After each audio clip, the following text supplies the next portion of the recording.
Nous allons dans ce topo détailler particulièrement les missions du médecin anesthésiste réanimateur et celles de l'infirmier anesthésiste en cas de plan AMAVI. Ce topo n'a de sens que si vous avez préalablement consulté le topo concernant l'organisation générale. Où trouver ces fiches réflexes?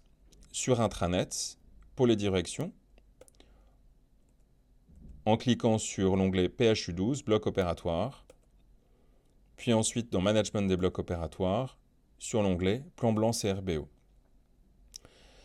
Une copie papier de ces fiches réflexes se trouve dans l'armoire SSE, qui se trouve en face de la salle 19. Cette armoire contient aussi tous les outils nécessaires à la prise en charge et à la mise en place de l'accueil des premiers convois qui seront destinés au bloc opératoire. Cette armoire est fermée et vous n'y avez pas librement accès. Plusieurs missions spécifiques vont maintenant être détaillées. La première de ces missions revient à un anesthésiste réanimateur. Il s'agit de la mission de triage. Cette zone de triage se situe à l'entrée du bloc opératoire, dans le sas, devant les ascenseurs. Cette zone est absolument fondamentale, puisque les ressources en bloc opératoire étant limitées, il est fondamental de ne pas faire rentrer dans le bloc quelqu'un ne justifiant pas d'une prise en charge chirurgicale. Pour assumer cette mission de triage, un binôme de médecins, un chirurgien, un anesthésiste, dont on peut imaginer qu'ils soient relativement expérimentés en traumatologie, seront en charge de la validation de l'entrée d'un patient en urgence absolue ou nécessitant un déchocage au sein du bloc opératoire.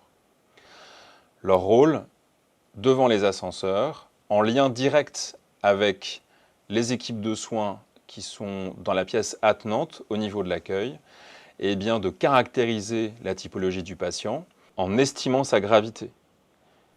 Une urgence relative doit conduire à un retour aux urgences. Une urgence dépassée doit conduire à l'admission dans la zone dédiée pour ce type de patient. Une urgence absolue doit conduire à l'appel d'une équipe de soins. Nous allons maintenant détailler une deuxième mission qui revient à un anesthésiste réanimateur. C'est la mission de l'anesthésiste réanimateur en poste au bloc opératoire des urgences au moment de l'appel et du déclenchement du plan blanc AMAVI. C'est donc le MAR en poste au bloc opératoire qui devient de facto le MAR régulateur du plateau technique au moment où il reçoit l'appel du SAMU et au moment du déclenchement du plan blanc. Sa mission va être d'avoir un contrôle continu sur l'ensemble des patients qui rentrent à l'intérieur du bloc opératoire, de savoir qui s'en occupe, où ils sont et de gérer les flux.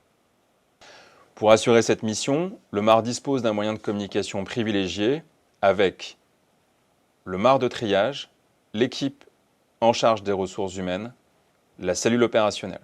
Élément extrêmement important, en tant que MAR régulateur, vous travaillez en binôme avec un cadre qui est le cadre régulateur du PTMC. C'est votre binôme qui assure cette mission.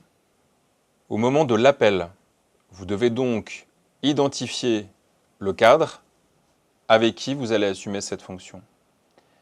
Vous allez devoir récupérer les fiches de poste et les distribuer. Vos missions consistent donc à alerter vos collègues, à distribuer les postes pour s'organiser et à commencer à organiser les flux au sein du bloc opératoire. Nous allons voir maintenant comment va s'organiser le poste transfusionnel avancé au sein du bloc opératoire. Donc c'est une problématique très importante, la problématique de l'hémorragie, la problématique que tous les patients vont avoir besoin de transfusion sanguine. C'est ce qui explique en fait la délocalisation de l'EFS au sein même du bloc opératoire. C'est pour cette raison qu'une fiche dédiée à ce poste pour les infirmiers anesthésistes a été rédigée par l'équipe SSE. Au sein du bloc opératoire, nous allons utiliser le petit déchocage pour le transformer en poste avancé transfusionnel en lien direct avec l'EFS. Nous allons disposer de moyens de communication dédiés pour communiquer avec la cellule opérationnelle, le MAR de régulation et bien sûr l'EFS.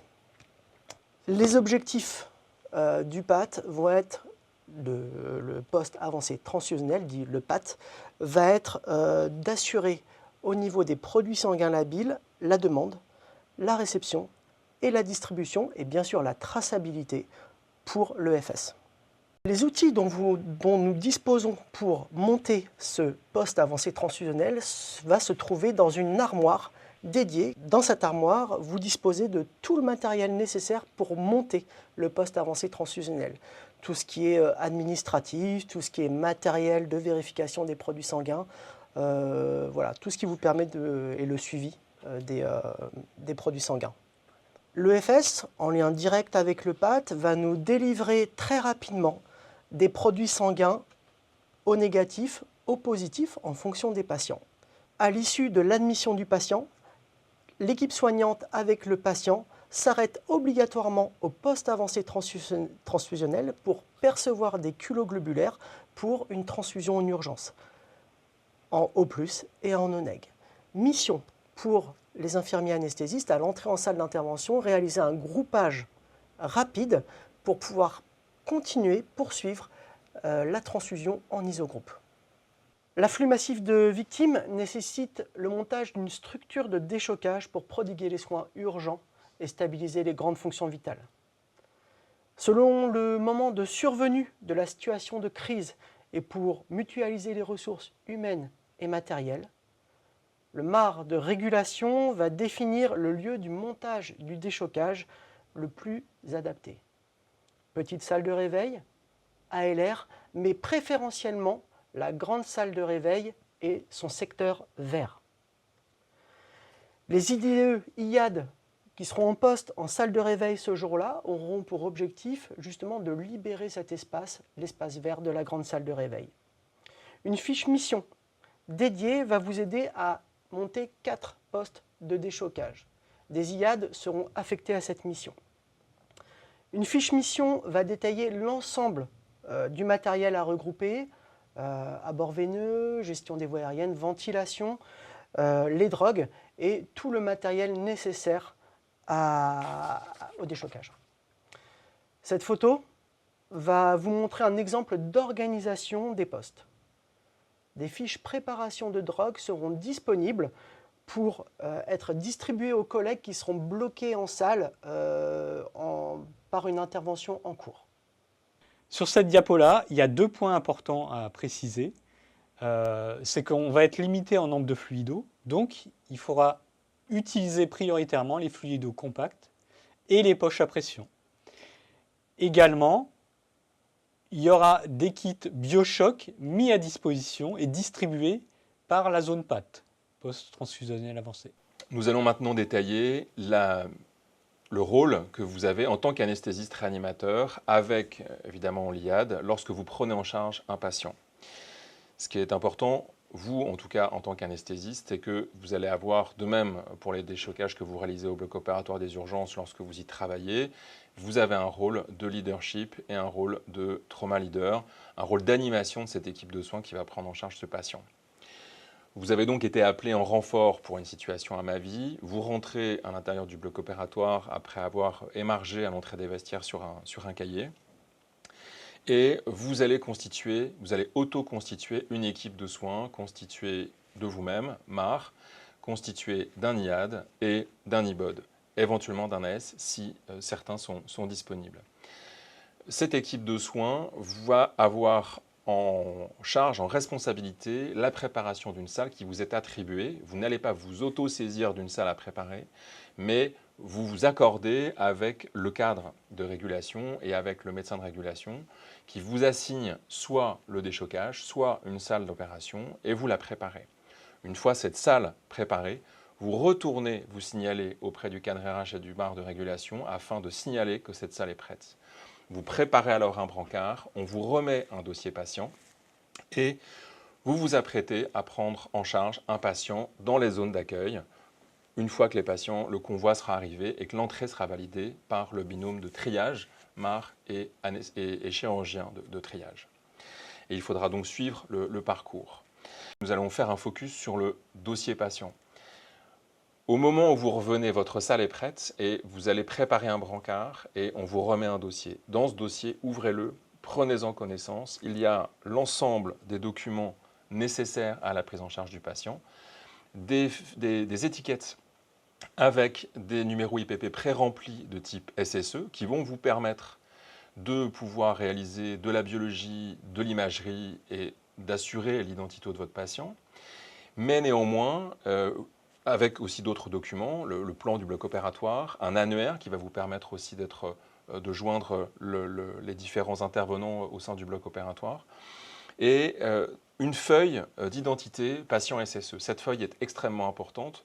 Vous la préparez et au moment où vous prenez en charge un patient, vous avez juste en fait à coller une étiquette du préhospitalier, une étiquette, ce qu'on appelle une étiquette sinus, qui a été attribuée par les secours en amont de l'hôpital, afin de pouvoir faire la jonction entre les données du préhospitalier et les données de l'hospitalier. C'est la seule chose que vous ayez à faire. Cette feuille, une fois que vous l'avez en main, vous rentrez à l'intérieur du bloc opératoire et vous la laissez à l'entrée du bloc opératoire au niveau du marc de régulation.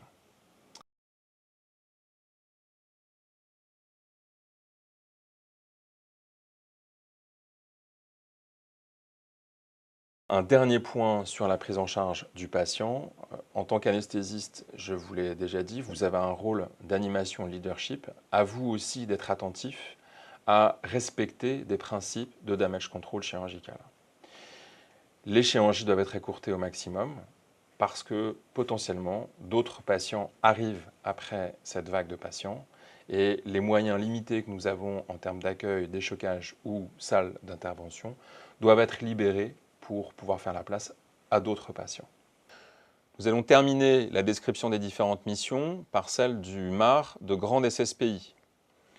Le rôle de ce médecin est de gérer la sortie des patients qui sont en salle d'intervention au moment de l'alerte, de gérer les urgences habituelles. Son poste, avec une équipe complète, se situe en grande salle des SSPI. Pour assurer cette mission, vous êtes en lien direct avec le MAR de régulation afin de pouvoir l'informer lors de la libération d'une salle et que cette salle soit mise à disposition de la prise en charge du plan AMAVI. Une diapositive pour terminer sur la place de l'imagerie. Les ressources en scanner sont limitées. La mobilisation de ces patients est complexe.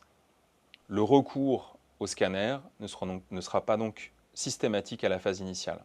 En revanche, un interne de radiologie sera affecté à un appareil d'échographie et à disposition pour réaliser des phases d'échographie dans l'ensemble du bloc opératoire.